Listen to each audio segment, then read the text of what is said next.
आज ही Doubtnut app download करें। Doubtnut पर होगा अब आपके सभी मैथ्स, केमिस्ट्री, फिजिक्स और बायोलॉजी डाउट्स का सफाया। बस अपने क्वेश्चन की फोटो खींचो, उसे क्रॉप करो और तुरंत वीडियो सोल्यूशन पाओ। Download now. देखो इस क्वेश्चन में मुझे क्या गिवन है that an object of mass m is suspended at the end of a massless wire of length l and area of cross section a. The Young's modulus of the material of the wire is y. If the mass is pulled down slightly, its frequency of oscillation along the vertical direction is. तो देखो question मुझे क्या बोल रहा है, question मुझे बोल रहा है दैट एक ऑब्जेक्ट है मेरे पास जिसका मास m है और उसको मैंने एक मासलेस वायर जिसका लेंथ थी l उससे अटैच करके इस तरीके से मैंने उसको टांग दिया। ठीक है, तो कुछ इस तरीके से यहाँ से मैंने उसको टांग दिया होगा और ये मेरा ऑब्जेक्ट है जिसका मास है m।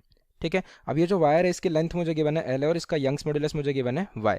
अब मुझे बोल रहा है कि अगर इस वायर को मैं इस ब्लॉक को पकड़ के अगर मैं थोड़ा सा अगर नीचे खींचूं तो इसकी ऑसिलेशन की फ्रीक्वेंसी क्या होगी ये मुझे बताना है। ठीक है, वर्टिकल डायरेक्शन में जो ऑसिलेशन की फ्रीक्वेंसी होगी ये मुझे बताना है। तो देखो कैसे करेंगे इस क्वेश्चन को। मैं मान लेता हूँ कि मैंने इसको x डिस्टेंस से नीचे खींचा। ठीक है, तो एक x डिस्टेंस से इसको मैं नीचे खींचूंगा तो हम जानते हैं कि ये जो वायर है थोड़ा सा इलास्टिक नेचर होगा इसका।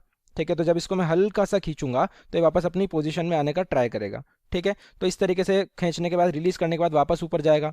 फिर जब ये इक्विलिब्रियम पोजीशन पे आएगा तो कुछ वेलोसिटी आ चुकी होगी तो थोड़ा और ऊपर चला जाएगा। ठीक है, फिर ये कंप्रेस हो जाएगा तो थोड़ा और नीचे आना चालू करेगा। फिर इक्विलिब्रियम पोजीशन पे आ जाएगा तो वापस कुछ वेलोसिटी आ जाएगी। ये एकदम बेसिक बातें जो हम एसएचएम के लिए करते हैं।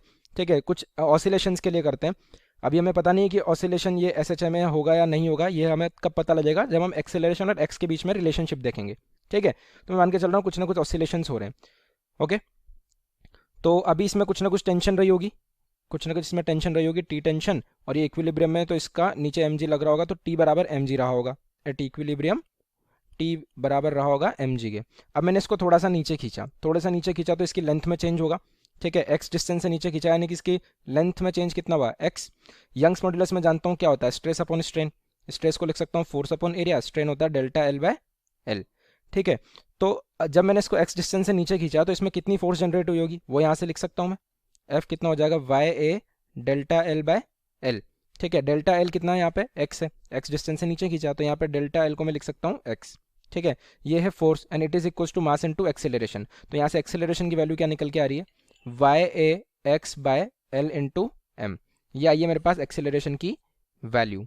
ठीक है, अब यहाँ पे एक जनरली माइनस साइन का भी हम कंसिडर करते हैं। तो देखो कि जब मैंने इसको एक्स से नीचे खींचा तो इसमें फोर्स लग रही है ऊपर, तो किसी भी एक डायरेक्शन को पॉजिटिव लूंगा तो दूसरा नेगेटिव होगा, तो यहाँ पे एक माइनस साइन भी आ जाएगा। या तो फोर्स जो है अपवर्ड डायरेक्शन में लग रही है, अपवर्ड को अगर मैं नेगेटिव ले लूंगा और डाउनवर्ड को पॉजिटिव ले लूंगा तो जो डिस्प्लेसमेंट हुआ है वो डाउनवर्ड डायरेक्शन में हुआ है, इसलिए एक्स पॉजिटिव और फोर्स ऊपर लग रही है तो ये हो गया नेगेटिव। तो यहाँ से मैं क्या देख सकता हूँ कि जो एक्सीलरेशन है it is minus of something into x. ठीक है, यानी कि एक्सेलरेशन जो है डायरेक्टली प्रोपोर्शनल है माइनस एक्स के।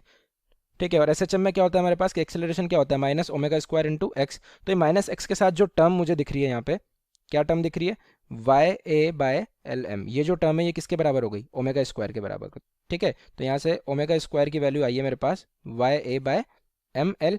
ठीक है, तो यहाँ से ओमेगा की वैल्यू क्या आ गई, under root of Y A by M L. ठीक है, फ्रीक्वेंसी मुझे निकालनी तो मैं जानता हूँ ओमेगा होता है 2 पाई इंटू एफ। तो यहाँ से एफ की वैल्यू क्या आ गई, 1/2 पाई इंटू ओमेगा, और वो कितना है Y A by M L. ये आ गई मेरे पास फ्रीक्वेंसी की वैल्यू और यही इस क्वेश्चन का मेरा आंसर हो जाएगा। ठीक है, ये जेई मेंस 2020 का जो सितंबर वाली शिफ्ट थी, सितंबर में जो पेपर हुए थे उनका क्वेश्चन है, तो इस क्वेश्चन का आंसर हो जाएगा ये। ऑप्शंस देख लेते हैं एक बार।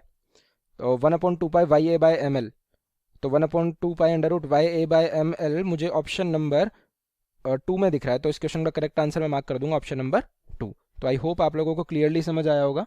Thank you. क्लास 6 से 12 से लेके नीट, IIT, जेई मेंस और एडवांस के लेवल तक 10 मिलियन से ज्यादा स्टूडेंट्स का भरोसा। आज ही डाउनलोड करें डाउटनेट ऐप या व्हाट्सएप कीजिए अपने डाउट्स 8400 400 400 पर।